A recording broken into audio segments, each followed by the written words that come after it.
There is unease among Western countries as African nations shift their partnership towards non-Western actors, notably Russia. However, one Western nation has been particularly vocal, surpassing others in expressing concern about Russia's presence in Africa. This country happens to be France, the former colonial ruler of over 14 African nations, and one word that aptly describes France's stance towards Russia's involvement is envy. France, led by President Emmanuel Macron, is frustrated by the fact that while its influence in the Sahel region has diminished, Russia has been warmly welcomed. President Macron envisioned himself as a leader who restores France's greatness and guides Europe forward. To achieve this, maintaining control over its former African colonies seemed imperative. These colonies were instrumental in elevating France to its global power status. When President Emmanuel Macron assumed office in 2017, he made a speech claiming that France no longer pursued a specific African policy. This pronouncement was a strategic move to make Francophone Africa believe that France had changed its approach. However, despite his effort to reshape France's policies towards Africa since 2017, all attempts failed. By 2020, anti-French sentiment started spreading, leading to the first coup in Mali and the subsequent expulsion of French forces from the country. In 2022, another coup took place in Burkina Faso, resulting in Captain Traoré assuming power and French forces withdrawing. It was at this juncture that President Macron grasped the failure of his supposed new African policy. In February 2023, he embarked on a tour of 4 African countries, where he outlined a fair strategy for Africa. During the tour, President Macron emphasized that France's approach towards Africa should prioritize humility rather than military presence. He announced plans to reduce France's military presence in Africa in the following months, shifting towards a different approach. In summary, France under President Macron's leadership has shown signs of envy regarding Russia's growing presence in Africa. The country's attempt to establish a new African policy are faltered, leading to a re-evaluation of its strategy with an emphasis on humility and a reduction in military involvement on the continent. Despite President Macron's tour and speech outlining a new strategy for Africa, the recent coup in Niger dealt another blow to France's influence in the Sahel region. French forces were once again compelled to leave the country, including Mali and Burkina Faso, which have significantly diminished its presumed global power. This development adds to the string of losses suffered by France. The situation is particularly frustrating for President Macron, as his tenure has seen France lose its grip on its former colonies. This loss is an embarrassment for Macron, who presented himself as a leader different from his predecessors, offering a fresh approach to the French-Africa relation. However, it became evident that Macron maintained the same condescending attitude towards Francophone Africa as his predecessors did. The African nation had grown wary of this new colonialism and consequently expelled France. Has France learned from its mistake? The answer seems to be no. President Macron refused to acknowledge that Africa's decision to remove them stemmed from fatigue with French neocolonialism. Instead, he blamed Russia for instigating the action that led to France's expulsion.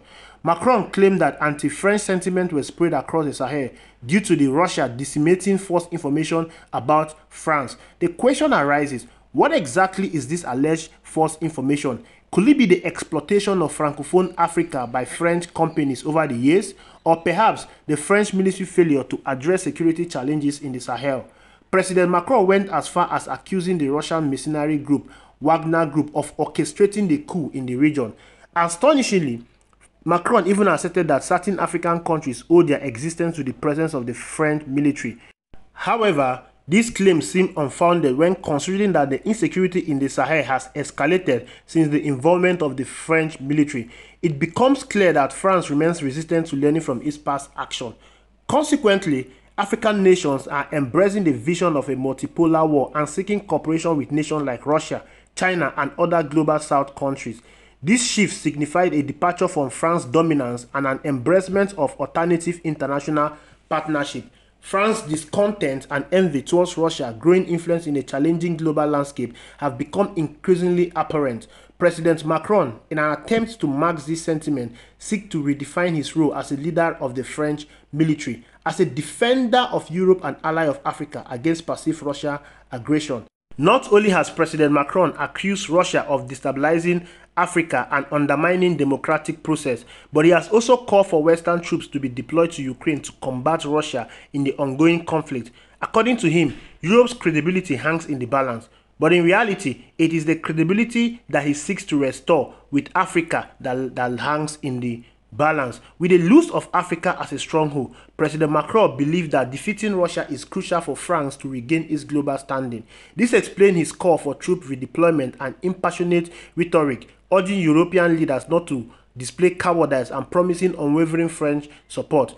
However, President Macron seems to have overlooked the potential consequences of NATO intervention in Ukraine. Such actions might escalate tension and potentially lead to a catastrophic outcome. He has also said that the United States is a stronghold for Russia, as President Putin has made it clear that Russia is prepared for any intervention by the United States.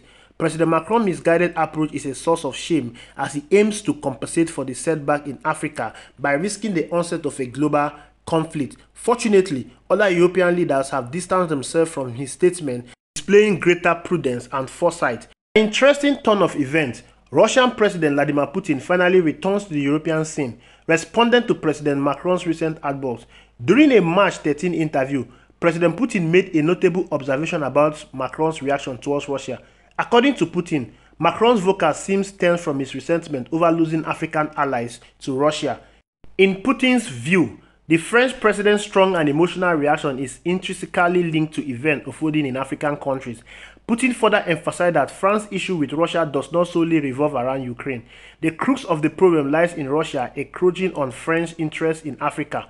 Putin also highlighted that leaders of certain African nations sought negotiation with Russian businessmen, displaying a preference to work with Russia rather than France. Contrary to France's perception, Russia cannot be held responsible for the situation. President Putin's statement regarding President Macron holds, in my view. Instead of reflecting on their failures in Africa, France has resorted to shifting blame onto Russia. The reality is the recent changes in African geopolitical landscape are not influenced by Russia. These changes has been a long time in the making. Following the nominal granting of independence to African nations, France continued exploiting its former colonies in Francophone Africa. It exerted control over their currencies and enjoyed cheap access to their valuable natural resources. For instance, a significant portion of France's electricity is generated from uranium extracted at an unfairly low cost in Niger Republic, a country where the majority of its people lack access to basic electricity service. This neo-colonial system was sustained by France, which engaged in corrupt practices, driving local regimes to serve its interests.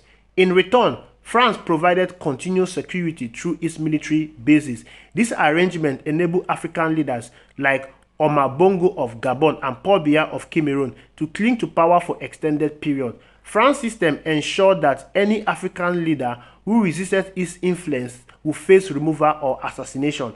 However, the era of French domination is now a thing of the past. African countries are now rediscovering newfound independence, purpose, and solidarity. They are committed to supporting each other in resisting pressure from France, as they no longer wish to reinstate the previous status quo. Thanks for watching. Let me hear your thoughts in the comment box. Please like the video, share, and subscribe to this channel. See you in the next video.